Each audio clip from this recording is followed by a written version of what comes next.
little bit background about myself. I'm still running a startup as well. It's not really considered a startup. It's been 4 years running. We are an online snack delivery company. We are venture backed as well by 500 startups and Explorer Ventures. So I've been doing this for 4 years. Before that, I was in the bank. I was from DBS. I was a management associate. So I was doing investment banking, and then came out to sell nuts. So it was a bit crazy. And then 4 years down the road, the business is profitable. We're doing about a couple $1 million in revenue a year. We started Boxgreen. The company that we started was called Boxgreen. And we started to deliver healthier snacks to homes and offices. And after 4 years of doing this, we buy a ton of nuts, almonds, cashews, you name it, we have it. And funny thing is, when you talk about American walnut, when we buy it, it actually comes from China. So some of these things we've been dealing with it on a day-to-day basis. Food security, food traceability. So that got me thinking like, hey, can blockchain solve this problem? So I think we're still trying to pull out the deck. Yeah, and we started Boxgreen, which is the snack company, with a mission which is to do good. So we try to source products that are good, sustainable, nuts that are organic, that is good for your body. At the same time, we do good as well. Every snack box that we sell, we donate a portion to a soup kitchen. We also hire socially disadvantaged individuals. So you have the single mothers, you have the retirees who's helping us work as well. So the whole brand is all representation of wanting to do good as a brand. So you look at Tom's Shoes, Ben & Jerry's, these are consumer brands that are out there doing good. So for us, we came out to do this. So after 4 years of doing, I realized that I have a kid, and we want a kid to eat really healthy stuff that's safe. I think in Singapore, food security is not such a big issue, but outside of it, if you look at traceability of the product, you don't really know, milk powder, where does it come from, and then in the bigger scheme of things, I'm pretty much for an impact person. So when I look at what we're facing, there's a lot of problems in the supply chain. So when you look at the supply chain, there's many middlemen, there's wholesalers, there's the farmers, and I'm sure you know all this, right? Like maybe you buy the coffee, a lot of times coffee, whether they are fair trade, the farmers are usually getting a lease of all these. So when we look at the cashew farm, we work with the farm in Cambodia. They actually have an orphanage where they have the kids work in the farm, so they provide job opportunities for them. But at the same time, the middleman takes out a lot of the profit. So what goes back to the farm, when we buy the cashew, don't really benefits them. So I think in the introduction from Gopi back then, when they introduced the people, we are now buying straight from them, straight from the source. And we wanted to show that traceability on the blockchain to consumers like you all that will try the product and who will believe in the brand. So we started GreenLink. We want to help brands and owners like us, and we've talked to many partners like tea companies. We've talked to people like Unilever, and product traceability is, as mentioned earlier, is one thing on the blockchain. Supply chain and identity is something we can put on the blockchain and show people. So at the same time, consumers, like, why do you care, right? You buy something, do you look at the bag, and probably as Singaporeans, or you look at price. But I think more and more people want to look at where the product is from. Is it made in Singapore? Do you support local farmers? And at the same time, if you look at all this and you help verify the product or brands that you support, can you be rewarded at the same time? So that got me thinking like, hey, maybe this whole blockchain, there's a part to play for everybody: the consumer, the middleman, and then the certification bodies like fair trade, and at the end, the people producing products. So this is what GreenLink is really about. We are a blockchain project that's in the sustainability space. So it's a big opportunity. I think if you look at Temasek themselves, they have the Eco Prosperity, and they published a report that it's a $5 trillion just in Southeast Asia. And a lot of the events are happening here because the palm oils are planted in Indonesia. All the commodities are actually based in Asia itself, Southeast Asia itself, and they're made from all these ingredients are all made from here. So right from the source, this is the place to be.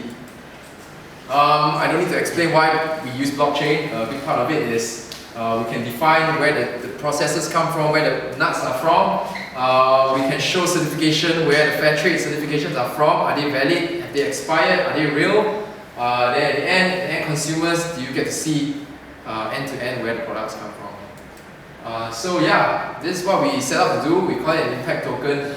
It's really trying to create an ecosystem for brands that wants to do good and provide traceability of brand origin and product. So maybe you could try a coffee brand and you can scan the QR code of the product and you know why the founder started this coffee brand and which farmer is actually helping it. So we're actually working with a few partners already, like Better Barista. I'll share some case studies later, and they will tell you like straight from the source, you can find out who the farmer is and what batch of coffee they produce. It's not new in the supply chain to have all this, but we place a special emphasis on brands that are trying to do good and it's in the sustainable space. So consumer interaction and loyalty program, you could be rewarded with the tokens for verifying products. At the same time, we help out listed companies for them to do GRI reporting. So all listed companies have to actually do impact reporting. At some point, it's a very tedious process. So we want to try to help on that end to lessen the burden by using blockchain to provide some form of automation. So, quick case study. I went to Indonesia, a refugee camp in Bogor, out of the blue because someone asked, like, can crypto ever be used as a form of payment? So just share a little bit about these refugees. They are no different from you and me. They own iPhones as well. They escaped from Iran or like from the Syrian refugee camps, from the Syrian crisis, and they are displaced at the moment. And at this moment, there are 5 million displaced refugees, right? I'll get to that, why this whole thing matters. It also blew my mind. But the thing is, they're here and they have no identity. And they have no identity, they cannot even work, they have no bank account. And with no bank accounts, a big part of it is, what can they do, right? So the kids have no access to education, the adults ended up volunteering to teach. And they are just waiting to be relocated, and it takes them about 20 years to be relocated to Australia or Canada. So it was just an educational trip or exploration to find out whether crypto can be used as a form of payment. So with that, we met up with a few exchanges in Indonesia. They love the project. We work with on the ground people like Gojek to try to see whether they can help solve some of the social issue. So really, when it comes down to that, can GreenLink kind of provide some form of certification to them? They take courses like Khan Academy, Udemy to kind of upskill themselves. So this is something still work in progress, but we try to see how the impact token can stretch and work on all these products. Another one is eCore. I think this is more interesting because this is a $60 to $100 million revenue company. They take like the beer grains, waste materials, the rice husks, they combine into an alloy that can be used into designer furnitures or exhibits.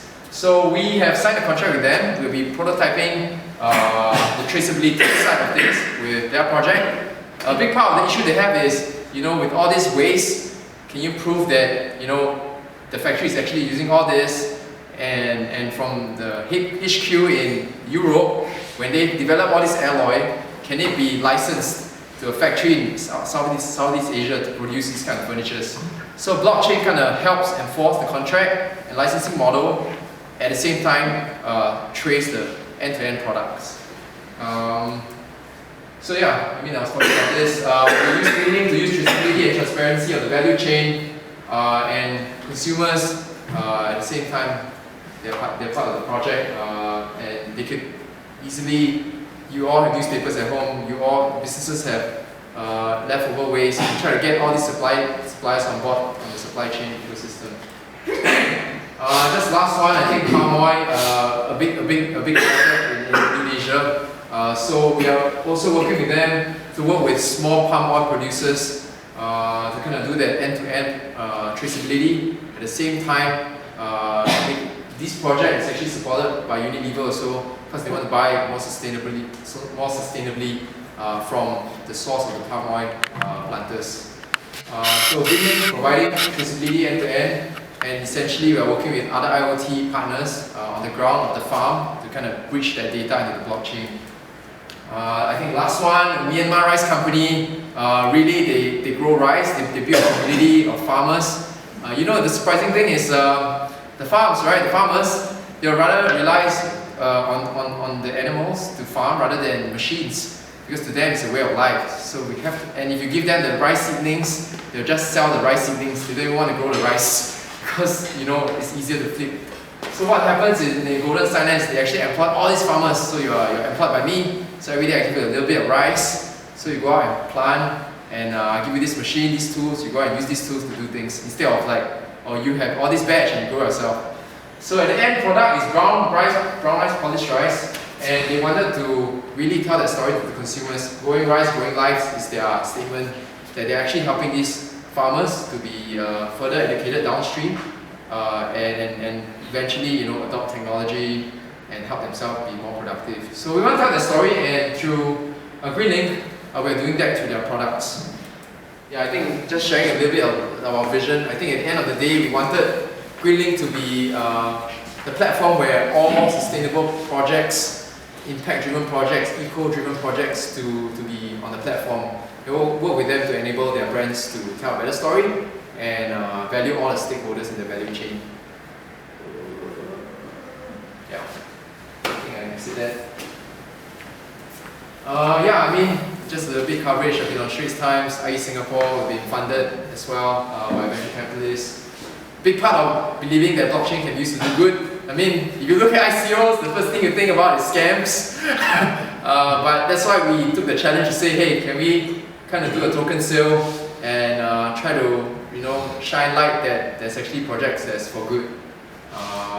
Yeah, I mean, some of the associations that we're working with as well, and we've been verified by. And partnerships like MOU, we're also B Corp certified. It's a certification from the US. I think Ben & Jerry's is also B Corp certified. It means that we have a triple bottom line aspect for the people, for the planet, and for profit. We are not a charity. So everything we do, we make sure there's a social cause behind it. Yeah, so we're raising a soft cap of 3 million. We have done almost that already. Started around August as well. If you know brands or companies that are willing to work with us, please feel free to reach out to me. It's not so much on the funding. We want to roll out more projects. I think we are really big on prototyping and wanting to do more real-life examples to show people. Funding-wise, we are already building out our blockchain with different brand owners. Yeah, I think that's about it. If there's also an Airdrop, there's also a Telegram group. You click on the Telegram group, search for GreenLink, there's a pinned message. I mean, those are pretty standard stuff. So if you have any questions, you can feel free to add me on LinkedIn, or yeah, that's pretty much about it. Thanks.